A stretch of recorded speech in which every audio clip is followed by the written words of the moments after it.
تعالیٰ نے قرآن کو نازل فرمایا۔ تو اب رمضان المبارک کے مہینے کے حوالے سے، نزول کتب کے حوالے سے مختصر ذکر کرنا چاہوں گا۔ مسند احمد کے اندر ایک حدیث مبارکہ ہے، حضرت واصلہ بن اسقع رضی اللہ تعالیٰ عنہ سے روایت ہے کہ رسول اللہ صلی اللہ علیہ وسلم نے فرمایا کہ حضرت ابراہیم علیہ السلام کے صحیفے رمضان کی پہلی تاریخ میں نازل ہوئے، تورات 6 رمضان میں نازل ہوئی، انجیل 13 رمضان میں، اور قرآن 24 رمضان میں نازل ہوا۔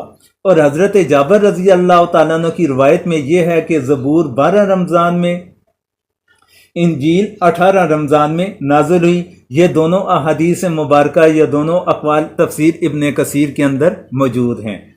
تو حدیث مذکورہ میں پچھلی کتابوں کا نزول جس تاریخ میں ذکر کیا گیا، اسی تاریخ میں وہ کتابیں پوری کی پوری انبیاء پر نازل کر دی گئیں۔